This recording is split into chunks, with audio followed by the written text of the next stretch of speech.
This episode contains content that may be triggering for some listeners. Hey, everybody, Jen Hatmaker here, your host of the For the Love podcast. Welcome to the show. You guys, this is our second episode in the Embracing Change series. And whoo, you guys, this one really gets into it. We are getting into the depths around the pressure of perfectionism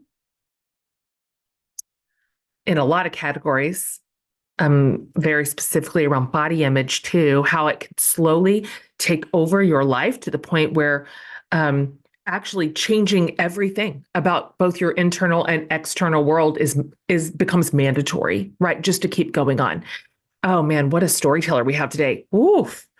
We are talking today to a world-class athlete who has experienced this firsthand and found the support and the courage to make major systemic changes in her life because of it. Her story it's brutal, but it's beautiful and inspirational. And I told her when we got off the interview, I'm like, this was so interesting. Like, let me look up. Yeah, we're currently 13 minutes over our time. And I did not get to half my questions because her answers were so interesting and profound and thoughtful. And then I just kept asking more about the things she just said. So I feel like I needed a whole second interview with her. But I think you're going to be really as fascinated as I obviously was. You guys, today we have Gracie Gold. Now, my fellow Olympic nerds know immediately who I'm talking about. Gracie's a two-time U.S. national figure skating champion, just absolutely known for her outrageous performances. She was a member of the 2014 Olympic bronze medal winning U.S. figure skating team. She finished a very impressive fourth in the individual ladies event during her Olympic debut in Sochi. I, of course, remember all of it. You know how I feel about the Olympics, and ice skating is my favorite winter Olympic sport. And so I remember watching her and just being so captivated by what she does. But as you'll hear today, behind all those, glittering costumes and the very dazzling programs, there's always more, isn't there? Gracie was struggling immensely in her personal life, like off the rink. And she's going to share a lot about that today, including sort of the intense pressures on elite athletes from a very, very young age. She talks about her battles with an eating disorder and depression and suicidal thoughts, the traumatic experience of a sexual assault. And you guys know me, I admire nothing more than truth-telling and courage that's vulnerable. So she got real in her new memoir, came out a couple of months ago, about making changes in her life and finding a way forward in grief and into recovery. We're going to talk about all of it. I think you're going to be so fascinated with her and the clear-headed way that she talks about both her industry, her particular sport, but also some of the cultural messages that just parlay right into all of it. I was just on the edge of my seat today. So I think you're going to love it. Lucky us. I'm so pleased to share my conversation with the absolutely wonderful Gracie Gold.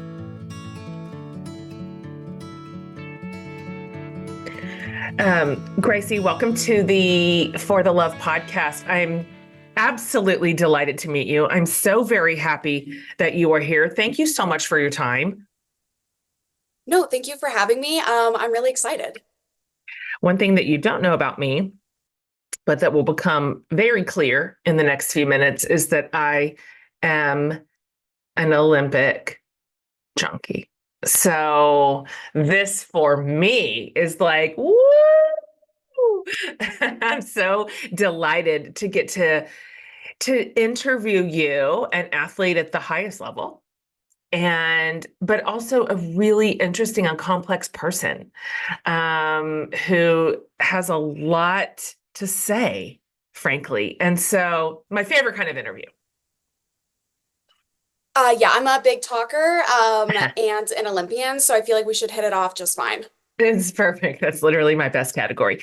Um, just real quick, and I've introduced you to my listening community already, but before we kind of get into your story a little bit, would you mind just sort of telling us, this is my deal, this is where I'm at, this is who I am, these are kind of my people, and so we can kind of locate you in the world before we really start learning about you and your whole like real story. Yeah, so like do you want me to do a full thing of like my like the highlight reel or just literally where like what I'm doing right now? You can do something in between. Like, this is just, I'm Gracie, and this is where I live, and here's who lives with me. And you probably know me from the Olympics. Yeah, no, so my name is Gracie Gold.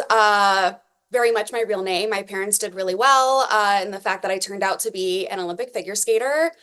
Uh, so far, most of this year, well, so I've been in Colorado Springs, at the training center. So kind of like college for athletes. I had hip surgery at the very end of December. So I've been here at the training center doing rehab, physical therapy, all that good stuff. And when I'm not here doing rehab, I wrote a memoir called Out of Shape, Worthless Loser. And it came out in the beginning of February and just kind of writing that high and enjoying some of the conversations I started about it. Right, because I'm famous, I guess, in my very niche world of figure skating for being a national champion and an Olympian. But as of around 2017, 2018, the poster child for mental health or mental illness, depending on how you want to look at it, in the sport of skating. It's a pretty tall order that you just listed. That's a lot. That's a lot in either category just by itself, much less housed under one person's story. I so appreciate the way that you have used your notoriety and your platform, your fame. Okay, sure. I'll let you say niche, but you're literally an Olympic athlete. Let's just go ahead and say that's a pretty big deal. And also, I didn't know that you had surgery. I can only imagine that in your particular sport, the hips take a beating. Yeah, they really do. There's a lot of hip stuff. If you're a pair guy or ice dancer guy, you're lifting another human all day, their shoulders can take a beating. But yeah, we get a lot of foot, ankle, and hip, I would say are the Yeah. kind of big three. Yeah. You started when? How old were you when you started skating? I was 8. Yeah. And it became pretty clear pretty quick that you had a special talent for it. Yes and no. Again, very ADHD over here. So when I really like something, I really like it. And compared to all of the other sports I was doing at that time, skating really jumped out to me because one of my favorite things about skating is how interesting it is and that there's always something to do. So there's, jumps, spins, skating skills, choreography, and it's not just each of those individual elements, right? It's how you do them in conjunction with one another. You can always skate faster, jump higher, spin faster. Your program can have more energy in it, adding, so there's always something to work on. There's always something to do. I remember when I was swimming, once you learn the 4 strokes, I thought, okay, so you just do this Over and over. forever. This is the move. Okay, so this is Uh-huh. this is all you do, and you just like slowly over the years get faster at it. I thought, okay, Totally. um, but I like that in skating, it is, although a maddening sport, right? Because I always say that skating is the definition of insanity, right? Which is doing the same thing over and over again, hoping for a different result. And in skating, that's a huge part of it, is you just do it over and over again, just trying to tweak it. But I loved skating because of that. And so even when I was younger, I think that is what jumped out at me, is that it wasn't training, sometimes your laundry list of things to do was, again, sometimes overwhelming, sometimes very frustrating, sometimes maddening, right? Because there was always something to do better. But as a child, especially, I really liked it. And I had talent in some areas, but it is a misconception that I just laced on skates and was immediately very good. But I was very interested at it, and I had natural hops, so like I knew how to jump up. I didn't know what to do when I got in the air or how to necessarily come down, but I could get Sure. up. But you get up there. Oh yeah, and I was fearless. So yeah, in the sport of skating, it's a big one. The kids that you see will fall one time and be like, "Oh my God, I fell." I'm like, "Oh, well, welcome to skating. You're gonna fall on every single thing you do." Um, Hundreds of thousands of times before you get it right. And then even once you get it right, you're still gonna like it's a falling sport. Falling doesn't really mean a lot. It's not like, "Oh my God, can you believe that they fell?" I'm like, "Yeah, I fall every day." Everybody falls every day. This is a random question, but it's interesting to think about how many various disciplines you sort of have to master inside the one sport. Because as you said, there's various elements and they have to be cohesive. Did you have to work harder at the elements that were more sort of technical and strength driven, the jumps, the those really challenging moves, or did you have to work harder at the choreography and the beauty of it and the fluidity? Like, did one of those come easier to you than the other? I mean, I know those are stark categories, aren't exactly fair, technical and pretty, but more or less, did one of those elements of the sport seem easier or harder to you? So actually, you're right on the money with, and a lot of times in skating, we do categorize it as technical versus component, which is what we like the component mark, which is the artistry, skating skills, transition, and then you have your technical score. So that's actually how it's divided up, even when judging. So you are very accurate in that. I definitely was a technique person. I was more into jumping. I liked spinning, not as much as I like jumping though. And when it came to um choreography, like not always super interested because I was again like if I land the jumps, like I don't really, it was an afterthought. Yeah, I was like, give it here.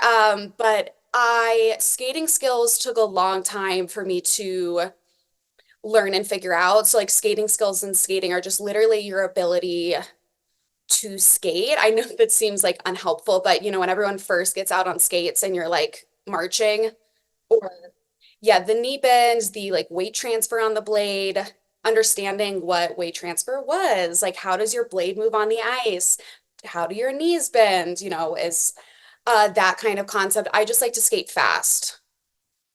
Um, that's what I was interested in. And I also think that the skating skills are one of those things that require, it's a little bit more tedious. It certainly seemed, it was less stimulating to my childhood and adolescent brain than jumping was, but it is the better your skating skills are, it does make everything else in skating a lot easier the more comfortable you are and the more that you can control how your blade moves. But as a child, I was not super interested. I could have just jumped actually. I didn't even need the other stuff. So it took me a long time to warm up to those other facets of skating and understand their importance and also improve them. Um, we, of course, get to just, for the most part, generally get to see the shiny parts of you, the shiny parts of your sport, the shiny parts of the competitions. Um, I mean, obviously at the highest level, and you've been at many championship levels, but like at the Olympics, of course, it's all drama. It's here's the backstory. Oh, they did it's down to a science and it works on all of us. Like we're all in. And you could have left it at that, of course, to be sort of this lovely poster child for arguably Winter Olympics' favorite sport. But instead, you have chosen to live your life in a really honest manner. And you've been really transparent about what comes with the shiny. I mean, you've won at the highest level of figure skating in the entire world. And so I wonder if we could just start here and we'll parse it out as we go. But can you put into some degree of context the pressure cooker environment that you and other figure skaters work in and how it is, as you say, a performance in the strictest sense of the word? Yeah, so skating is, yeah, like an interesting sport. And I think a lot of sports that seem to be, at least in this country, right, like female dominated. So I would say the same for gymnastics. I think you make a case for cheer. I like that these aren't real, like they're sports, but they're not real sports to a lot of the general public. And not all of that is like society's fault, but skating is advertised in a lot of ways as uh, it's it's delicate, it's feminine, there's artistry, it is the whole concept of our sport is to do the hardest things possible while making it look effortless. And sometimes that works to a fault where people are like, well, it just didn't really look that hard. By design, everything in skating is choreographed top to bottom. Everything you see is choreographed, and it's not a trash talking sport. It's not, it is a, not even just sportsmanship, like it's even, like we just got switched, our sport, we just got switched from ladies figure skating to women's figure skating. Now, not a huge, I didn't necessarily have like a huge problem. It's one of those things that I kind of didn't notice, but it's not called, it's not like ladies basketball. It's not ladies hockey. It's not, it's women's and it's also not, it's not ladies and gentlemen's hockey. It's not gentlemen's basketball. It's men's. It's women's and men's. But in skating, it is ladies figure skating and then it was men's figure skating. And, I think it was after 2015 is when, or even more recently, I want to say it was after the 2014 Olympics is when women and ice dance specifically could finally wear pants. They still had to compete in dresses. Um, yeah, no, so super, that's like culturally kind of where skating still was. So even within the last 10 years, there's been a lot of growth, but in some ways, all that being said, it kind of led to this almost like the debutante. It almost had like the Stepford Wives kind of vibe that it almost was like it, I don't want to say fake in a bad way, because one of the hardest parts of writing my book was making it that I was not trying to slander this sport of figure skating or the Olympic movement. I still really like skating, but so trying to bring up a lot of these issues I had with it in a way that didn't make people feel, oh, I would never put my kid in skating. Oh no, I love skating. I still skate. I love skating. I'd still like to be involved in the sport, but I think that um, and I was trying to like critically love it. It's hard to it was hard to kind of walk that line, but yeah, it felt for a long time I had this Ice Princess kind of thing, right? The Grace Kelly comparisons. And it was strange because I really wasn't like that at all, especially in my youth. Like I was very much this wild child tomboy, and I was far too honest of a person. It took me a long time to learn, the concept of a filter, and that sometimes just because you say what pops into your head doesn't mean you have to say it out loud. And I just didn't really fit the mold of what I thought like a figure skater was. If you go back and look at Peggy Fleming and Dorothy Hamill and of course Michelle Kwan, it just was this level of perfection that I was like, oh, I'm not in anywhere close to that. Like I'm this disaster. And then when my mental health crisis hits, it was difficult to manage because for a long time I got a lot of well, what do you have to be depressed about? Or like, you don't look depressed. And you're like, yeah, just because I have the Barbie kind of makeup on and hair, I know that I look like a Republican. I, this is in some ways like a mask and a facade. It's not meant, it's like the Stepford Wives, like, oh, well, they just look perfect. Like that man and his wife look so perfect. And it's like, oh, no, they're not, those are not real people. Right. So obviously, you've just touched on it that you experienced just sort of a mental health crisis. This is something that you wrote in your book. You said, in skating, as in society, you're conditioned from a young age to believe that everything good that you aspire to achieve is contingent on how small you are. And then you also wrote, I was ready to build an identity outside of my disordered eating, which had been a part of my life longer than most of my inner circle. Can you talk about that a little bit? And because you were a bit in a perfect storm here between this perfection and the pressure and the physical health and the mental health and so many watching eyes. I would just love to hear you talk about how disordered eating sort of became a part of your life and for how long.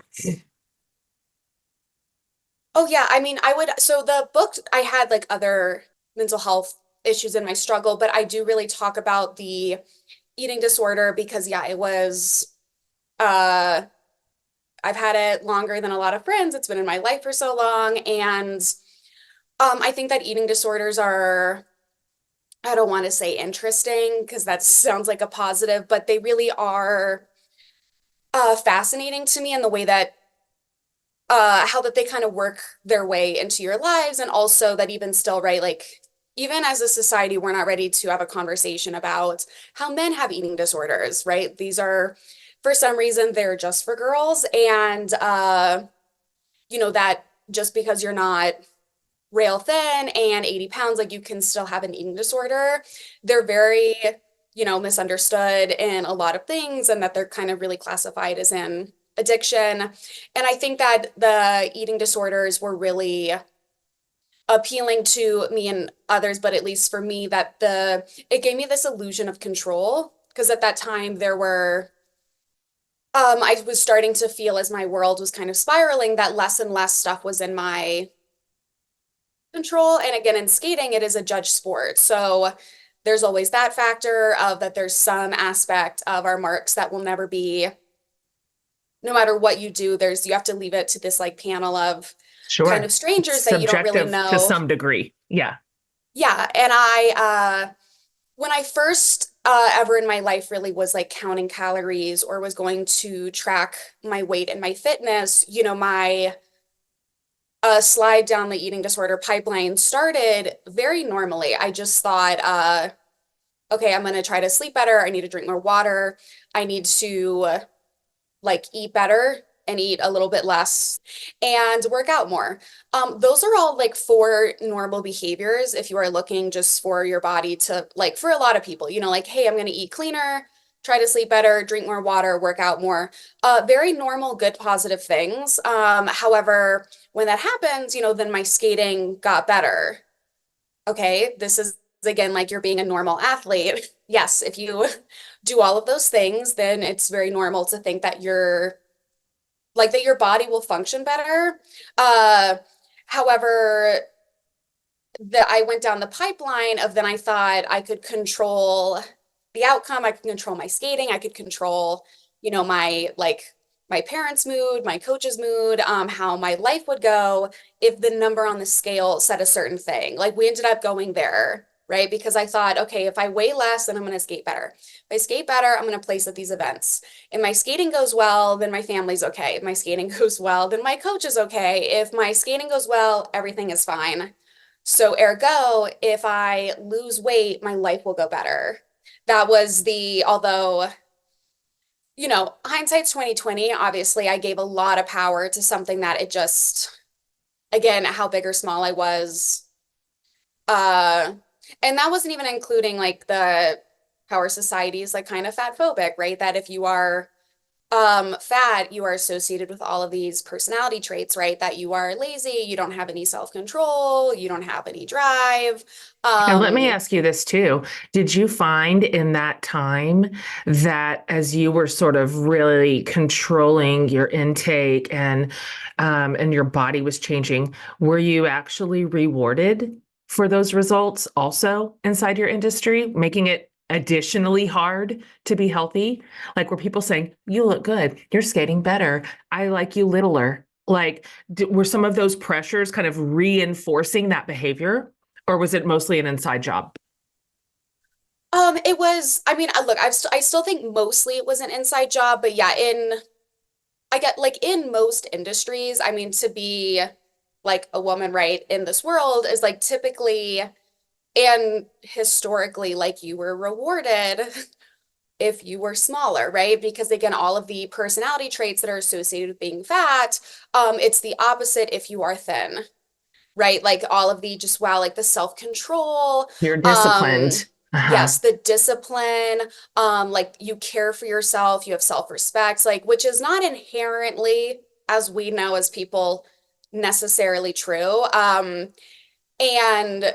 To some in degree, this, that behavior equals self-hatred. So, right, those do oh, not yeah. actually arc like we suggest they do. Oh, yeah. And I mean, there's like a whole separate conversation of things that our society glamorizes that are not necessarily, or they villainize the other, like CEOs that never have time for their family or their friends that just live in the office that are, living on Black Off and just go, go, go, the like finance bro, like climbing up the corporate chain. That is glamorized. But if you are just very happy at a like median job, you don't want to climb the ladder, you like exactly where you are, and you just don't care about work, like you just have other things in your life.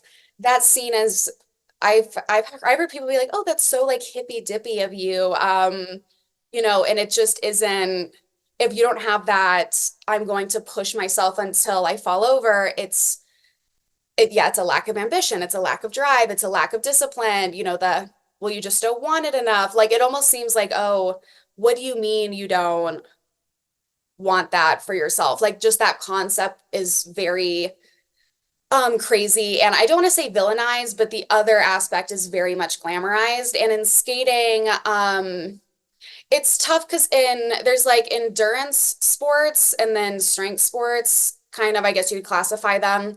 And endurance kind of in some ways being like it's a skinnier sport or it's a thinner sport. So marathon runners, any long distance runner, I would say probably like high jump, pole vault, figure skating. Gymnastics is really kind of in the middle, but all of these sports, the best athletes typically have a different look than if you are a bobsledder, if you are in shot put, the physical difference between a marathon runner and a sprinter, it's they do different sports, they look different ways. So skating is more of an endurance sport. So there is something to be said about, in a 4 minute and 10-second program, it's a little bit easier to get through it if you like, if you added a 10-pound vest on, like a weighted vest, and then did it, it is going to be harder. So there is like some of the concept of being like, I don't like the word like skinny, because I think that can be, it's just implying slightly different things than lean or athletic. There is some truth to that. So again, like I was rewarded in some way by changing my eating, sleep, and like workout habits, but some of that was normal. Like I probably could have stood to work out a little more, a little. I probably could have eaten cleaner. Like I didn't need to the human body doesn't necessarily like need cheesecake to function. Sure. So, Right. There would be a healthy version of those practices that are both yeah, like physically healthy and mentally healthy. Right. yeah. And so when you ask, like, was I rewarded? It's in some ways, and in some ways, my skating did get better, and that looking better to what I thought was better, which is society's stereotypical frame for a woman, but also I looked more like an athlete, like a leaner athlete, which again, skating kind of classifies more over there. And instead of thinking of like that as the side effects, being like, oh, in addition, I do fit society's beauty standards more. I do kind of like, I am thinner. I do wear like a smaller jean size. Um, but yeah, that did help my skating. Um, but again, I it just got skewed because what was in my control was how much I, how much I worked out, how much I ate, how much I slept, how much water I drank. All of these things were in my control in a way that a lot of other things weren't, like, what arena is Worlds at, like the dates of an event, what events I get assigned to, the judges, how do the judges perceive me, what time the warm up, like all of these things very much out of my control. So I just took it. I'm like I've never been relaxed a day in my life, and I do know that there's some reading about eating disorders are a lot more likely for people with OCD, especially kind of like a control-based thing, and just a lot of type A's. I think there's some crossover with ADHD, maybe like I've only done a little bit of, but there is something there that ties into the mentality of the illusion of control that it gave me. And the way that it is classified as an addiction, I think was very interesting. And that unlike other addictions, you can cut out heroin, you can cut out liquor, but you can't really cut out food. So you can't really cut out the thing that's making you crazy. You just have to manage it. And very few other addictions do you have to manage literally every single day. It's not like you can get a week off of like not eating at all, or if you take a week of just straight binging, like you are going to feel so like physically, I was like felt so terrible. Did people know? And Were you suffering privately and secretly, or were people closest around you kind of aware and at least with you to some degree, like in that struggle and in that space? I don't really know. I know very few figure skaters, like male or female, that have a normal relationship with their body, workout, and food. And I think that that does impact athletes a little bit more. It's a separate conversation to go into the eating disorder to bodybuilding pipeline, because really intense bodybuilding is a lot like and eating. It's in so many ways this glamorized eating disorder, and a lot of those behaviors are exactly the same. So I know a lot of people in like ED recovery will go into physique competitions and go into bodybuilding because it's a slightly healthier way of essentially the same behaviors.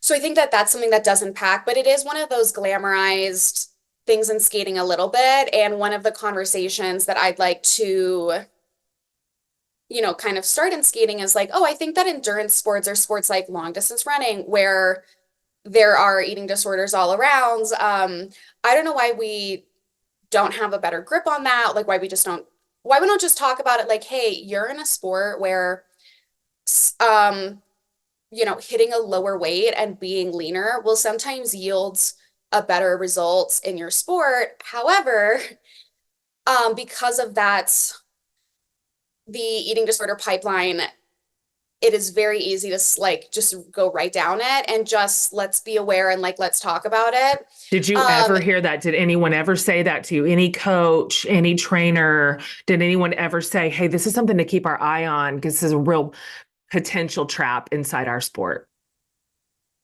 No, and actually, of all of the things that I like discussed in my book and kind of in my mental health talks, the skating community seems a little bit cagey still when I talk a lot about eating disorders. And I just don't really know why, because because I've met a few, but very few skaters that do, like, there are people that can cut weight and they cut weight, they compete a season, like they might fluff back up a little in the off season, maybe not, maybe they can just keep it and it doesn't affect their emotional well-being. Like they don't value themselves, or like they don't place their self-worth and how much they weigh.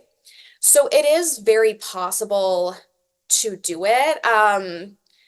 And there are people in skating that very few, but I know them. And it just isn't, it's not a self-worth thing. Because for me, then it became my skating, like how successful my skating was, the Venn diagram of how successful my skating was and how much I weighed. And then my self-worth actually just became like one circle. And and that and even still, I would say like the biggest, like my struggles with body dysmorphia still plague me to this day, right? The lack of trust and actually knowing what I look like in the mirror, or not being able to trust oneself is one of the, it's not a great experience, can be very frustrating, can be a little scary at times.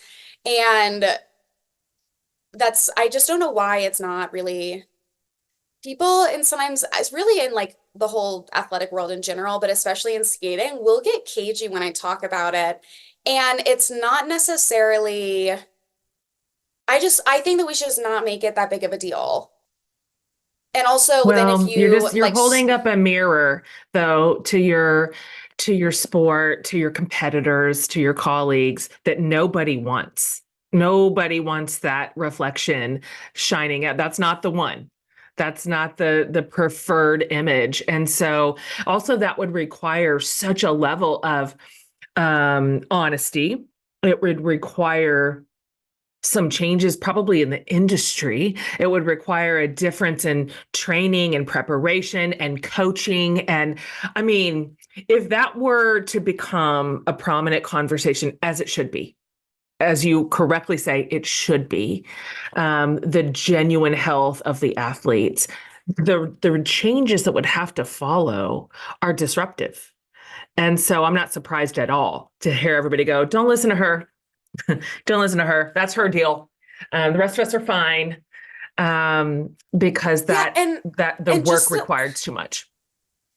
it is, but I feel like it could start so small of like, well, there is something about like there is a conversation about like harm reduction when managing any type of addiction. So even if you can't just not every like quitting cold turkey, right? Even if you cut down to, oh, I only drink aggressively 3 days a week instead of every single day, that is a like harm reduction. If you switch from like a more dangerous drug to a lesser drug, like there are harm reduction and like that those are good. Like you are getting better. Maybe not perfect, but that at least like being able to manage it, like, oh, hey, I think this athlete is maybe showing signs that they might have stuff's getting a little weird with their food, or they're putting a little too much stock in what, like, they seem to be struggling with an ED for whatever reason.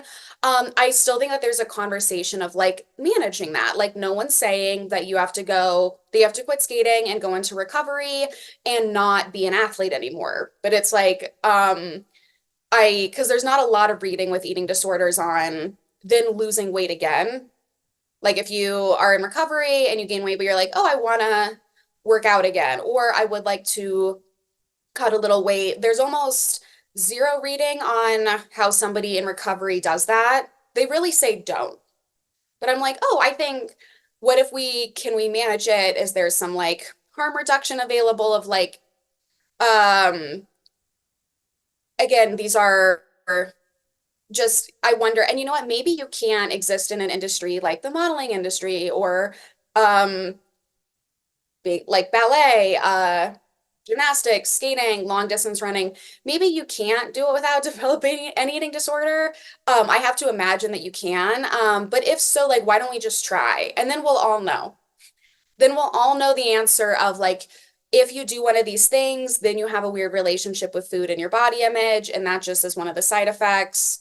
Do you want to live with that or not? But I feel like we should find out if maybe we can at least manage it.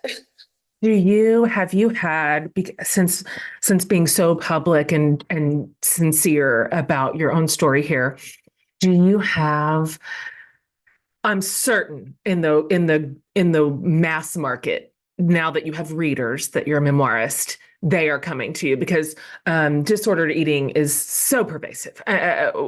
Just ordinary people who are not like world-class athletes understand exactly what you were talking about. That is something that's very ubiquitous, and a lot of women and men, to your earlier point, struggle. But I'm curious if you, in addition to the general population, do you have other high level athletes come to you privately and say, me too, like, same, I don't know what to do or whatever? I don't know what they say, but do they come to you ever in the privacy of like a one-on-one conversation and identify?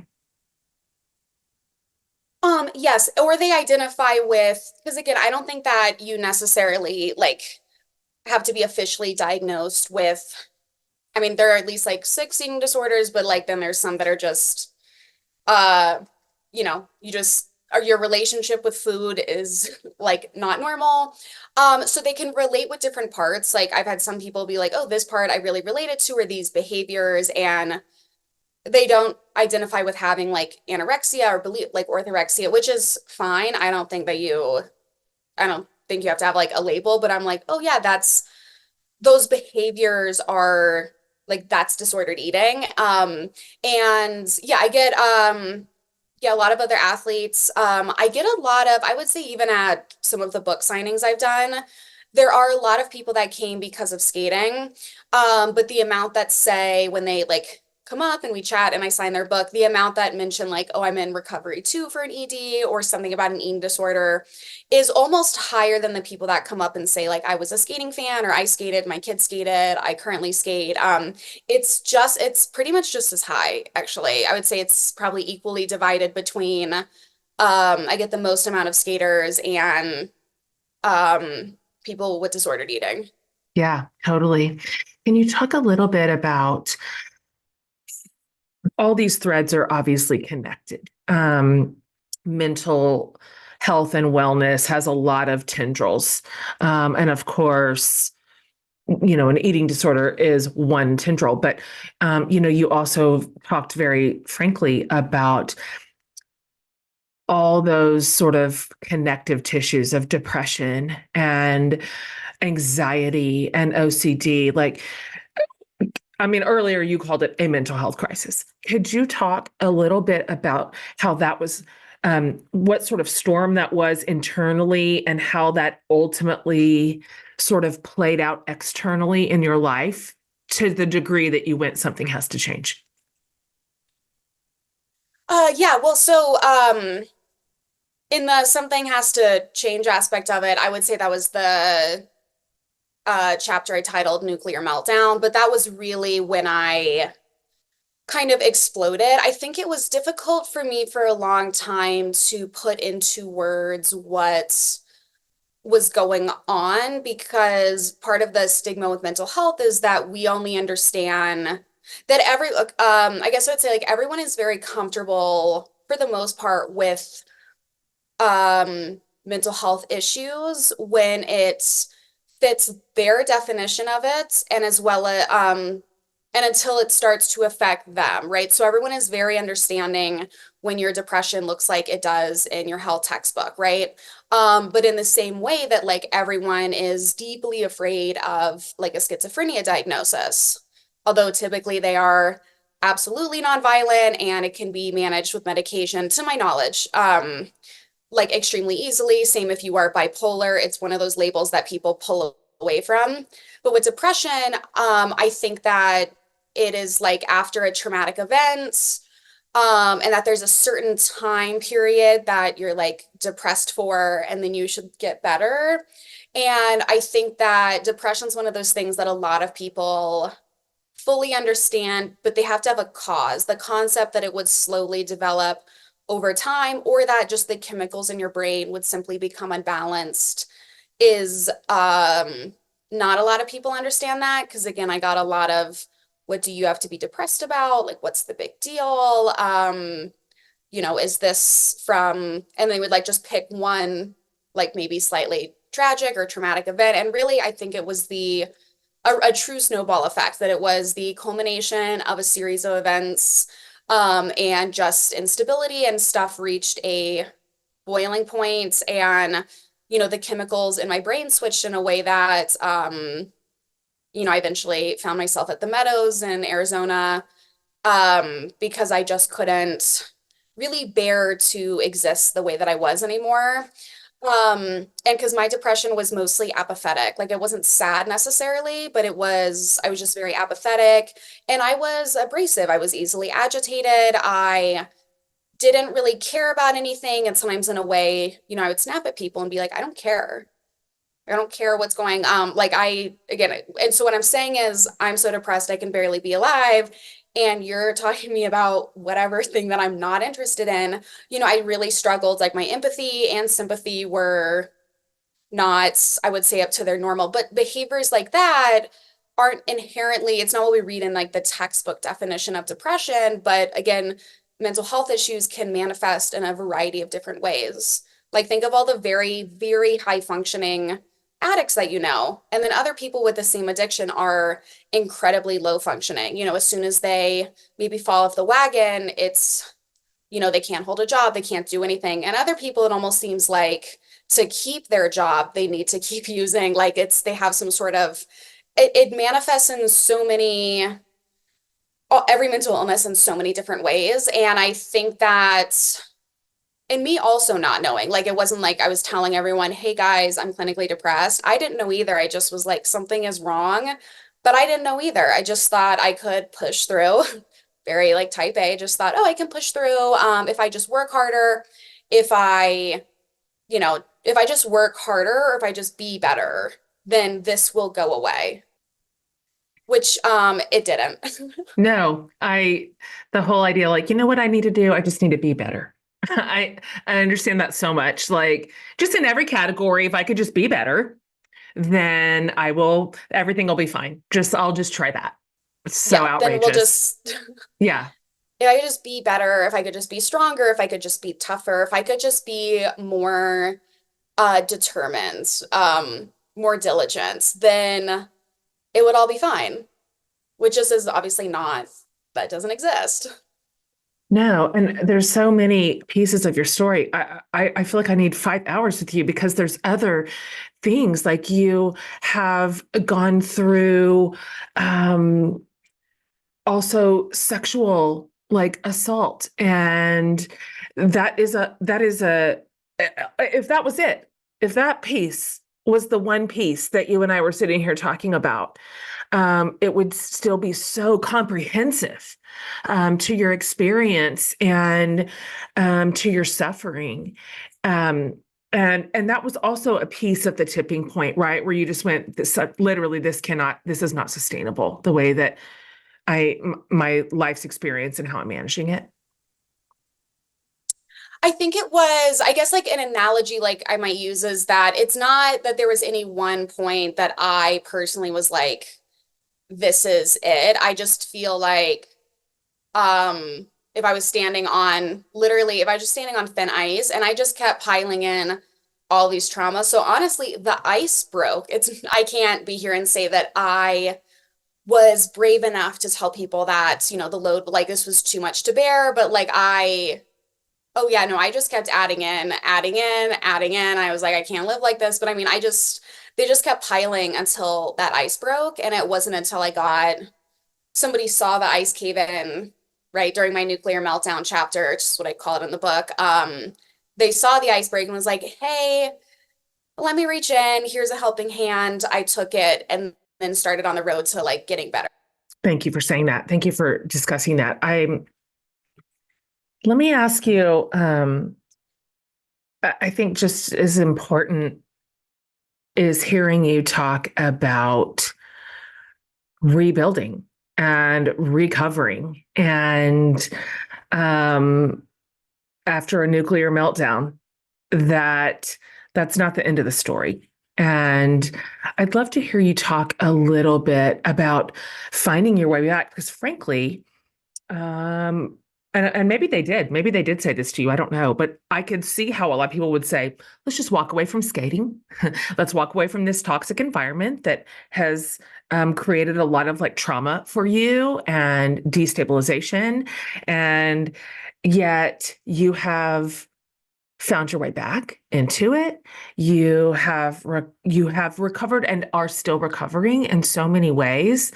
You talk about your therapy and all the work that you've done around your body, and even writing the memoir is therapeutic. It is as a cathartic, meaningful way to alchemize that much like loss and suffering and pain and recovery into something healthy. So I think I would just like to hear you as we kind of wrap it up here a little bit. This is way too big of a question. It's too broad. I don't even know how you're going to answer it.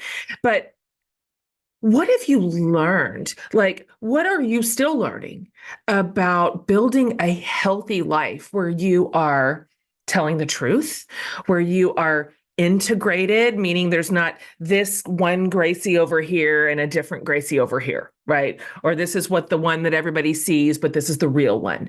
How are you? How have you found integration in your life that in a way that makes you feel like proud and excited to keep going? Yeah, again, a big question, but I guess when it came to rebuilding, it was both, some parts were really easy, some parts were really hard. Sometimes I felt very, because I guess I felt like I had so many options and then also like no options. What do I do? I kind of felt that I was floundering, but then there is sometimes freedom in not being tied to anything. So like perspective being a big one. And also just when it came to skating, right? It was kind of my picture was to like leave skating because I thought that there wasn't a place for me in skating if I wasn't at that level.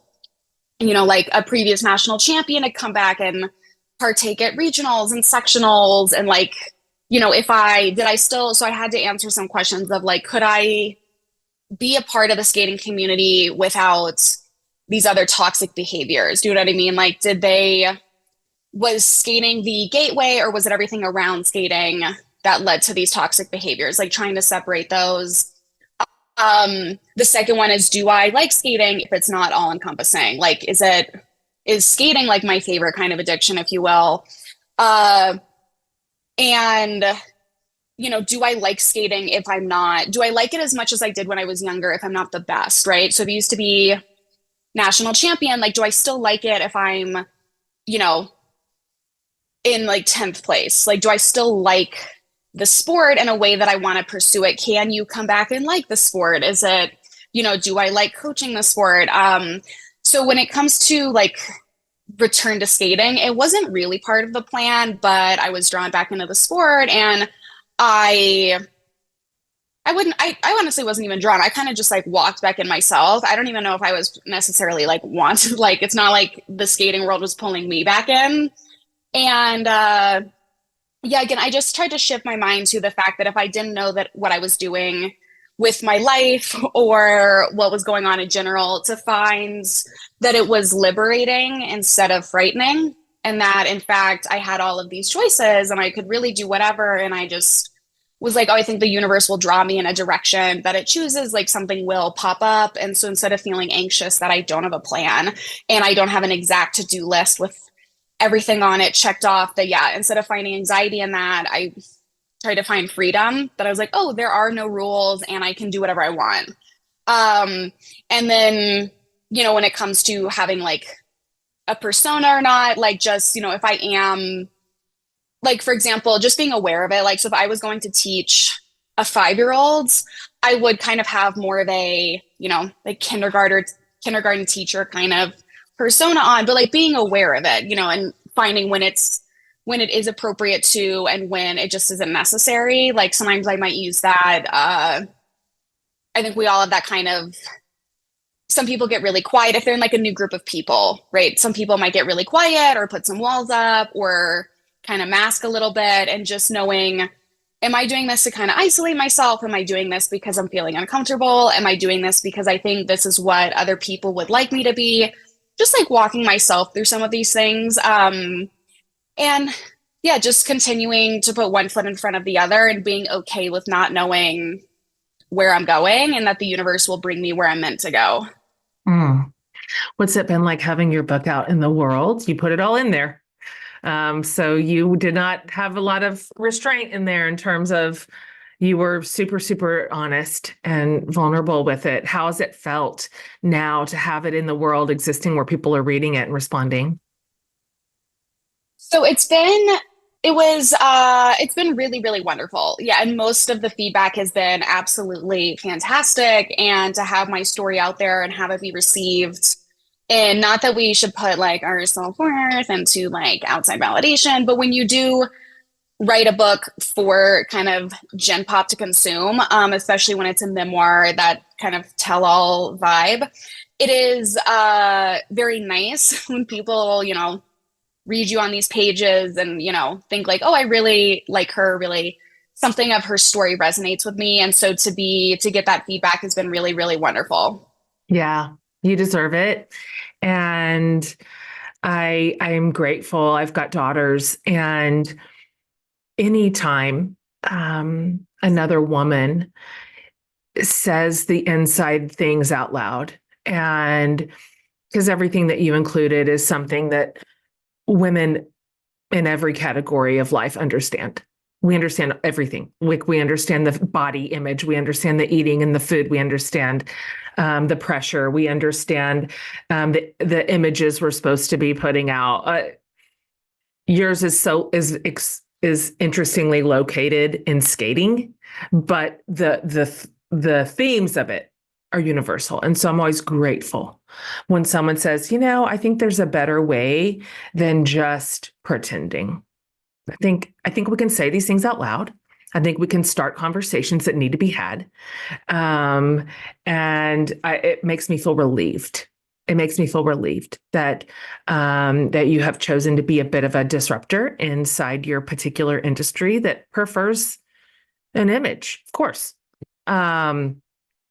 And so thank you for doing that, and all that cost you. That's an emotional labor. It's a mental labor. And it's not without consequence. And I know that. So well done. Good job. Good job telling your story. Good job telling the truth. It's going to matter like more than you'll probably ever know. If this is you telling the truth, is going to affect more people than you'll ever see or you'll ever hear from, or that'll ever fully register, but it will have mattered.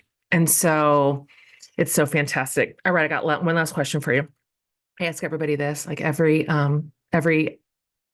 guest, every series. Please answer this however you want. Like, you can answer this in a really dumb way, or you can answer it like in a very earnest way, and it can go in any direction. And we love it all. What's saving your life right now?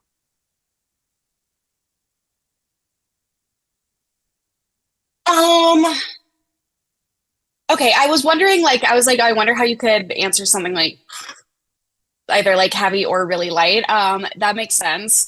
Um, I guess in a macro sense, I would say, honestly, generally like my curiosity. I do feel like in some ways preserved my preserved my life, just the curiosity of like what would happen next. Like, oh, I wonder what rehab is like. Like, I guess we could go and like see, because we can always check out early later. But also my curiosity has brought me, I mean, it's the real thing of, curiosity killed the cat, but satisfaction brought it back. It has been, I found out lots of things, good and bad. I think we should try everything once in life, as well as um, just my day to day. I have a lot of like stuff like this, like, oh, I have an interview coming up, or I have, this weekend I have the Azalea Festival, which is this big, beautiful thing in North Carolina, or okay, well, in 2 weeks I'm teaching in Vancouver, so like I can't wait to go there and meet those kids. Stuff like that, like just trying to find things like, again, I never been to Vancouver. So, I'd have to at least stay alive for 2 more weeks to figure that out. And then, after that, it's like one of my friends' birthdays, and it's like, oh, we should have her party. One of my best friends is having her baby at the end of the month. Like, I always try to find little things, and I'm like, well, I can at least stick around for that long. I mean, that's, what is that? Like 2 more weeks, 3 more weeks. And then, sure enough, by the time we get there, then there's something else moving forward of kind of the, oh, I'm already out, or the, oh, I'm already here thing. That's great. I love that. There's a saying that I love. I mostly love it, which is how you spend your days is how you spend your life.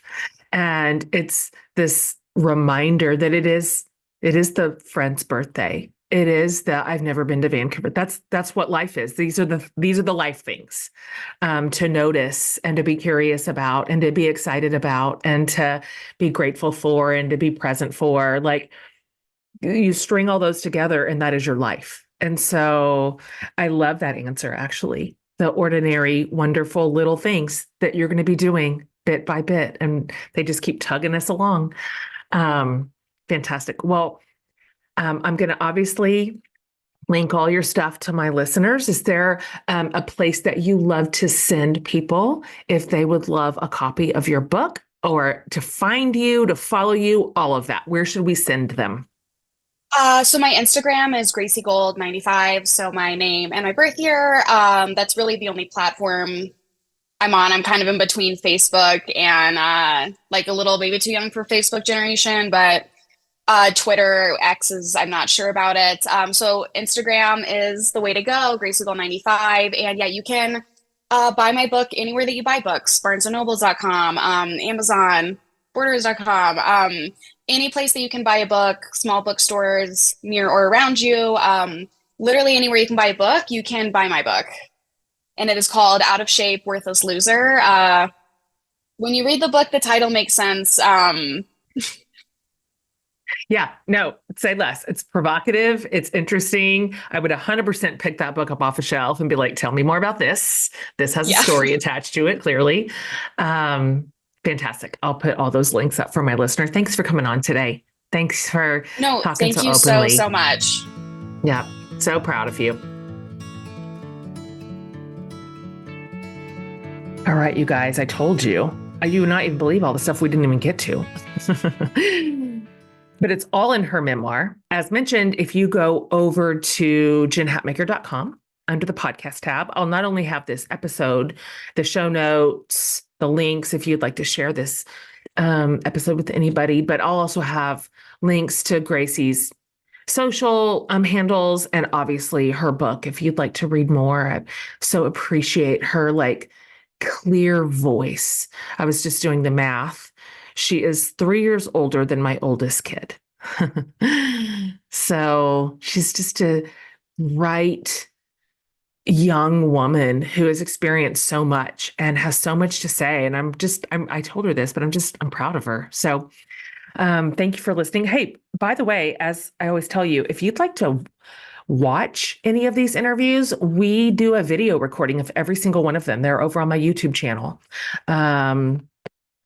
That's how I always experience every interview. And I think it's the best way to get to see my guest and watch them talk through their stories and see their faces and their body language. Anyway, that's over there for you if you'd like it. And also be sure to subscribe to the show if you haven't already. All right, you guys, more to come in this really meaningful series on embracing change. And I love this conversation this month, and I'm glad you're here. All right, see you next time.